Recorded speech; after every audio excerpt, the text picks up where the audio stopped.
I'll hunt in the mountains of Zamba Matant with helpers who all wear their eyes at a slant.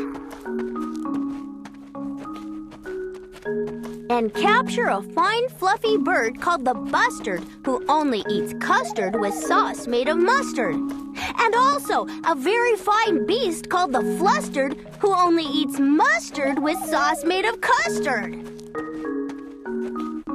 I'll capture them fat, and I'll capture them scrawny.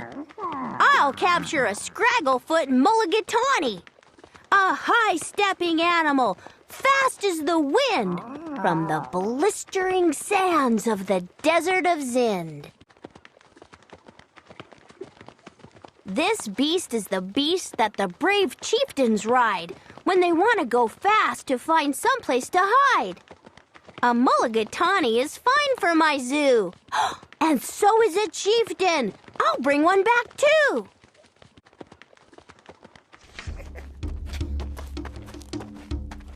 I'll go to the African island of Yurka and bring back a tizzle-top tufted mazurka, a kind of canary with quite a tall throat.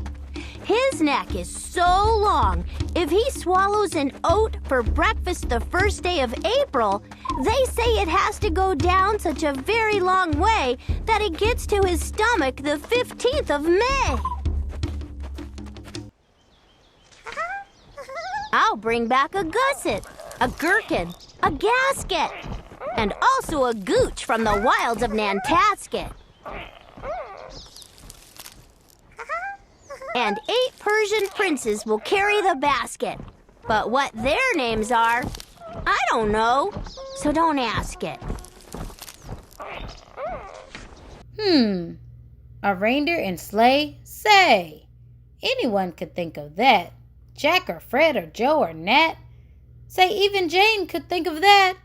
But it isn't too late to make one little change. A sleigh and an elephant, there's something strange.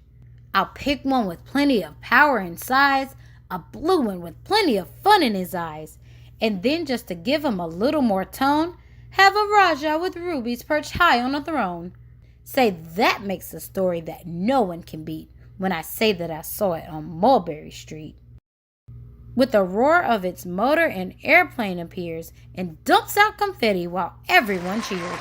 And that makes a story that's really not bad, but it still could be better, suppose that I add.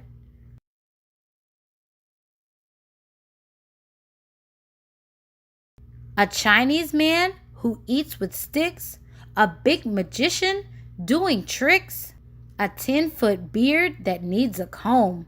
No time for more, I'm almost home.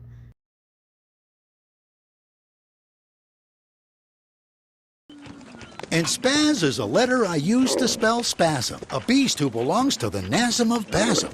Handy for traveling. That's why he has 'em. More easy to pack than a suitcase or grip. Those horns carry all that he needs on a trip. A thread and a needle for mending his socks. His toothbrush, a cup, and 2 three-handed clocks. And his velvet umbrella, his vegetable chopper, and also his gold-plated popping corn popper, and a grasshopper cage for his favorite grasshopper. Eggs! I'd collected 302, but I needed still more, and I suddenly knew that the job was too big for one fellow to do. So I telegraphed north to some friends near Fazol, which is 10 miles or so just beyond the North Pole. And they all of them jumped in their catamasside, which is sort of a boat made of sea leopard's hide, which they sailed out to sea to go looking for Grice, which is sort of a bird which lays eggs on the ice, which they grabbed with a tool which is known as a squitch, 'cause those eggs are too cold to be touched without which. I needed more helpers, and so for assistance, I called up a fellow named Ali, long distance, and Ali, as soon as he hung up the phone, picked up a small basket and started alone to climb the steep crags and the jags of Mount Struku to fetch me the egg of a Mount Struku cuckoo.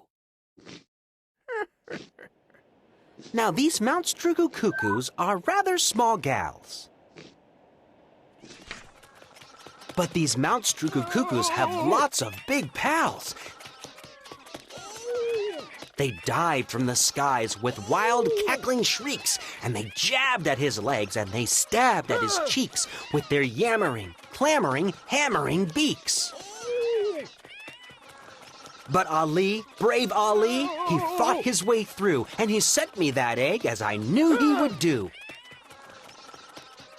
For my scrambled egg super-de-duper-de-booper, special deluxe a la Peter T. Hooper. Some Eskimo fish from beyond Hudson Bay might decide to swim down, might be headed this way. It's a pretty long trip, but they might, and they may.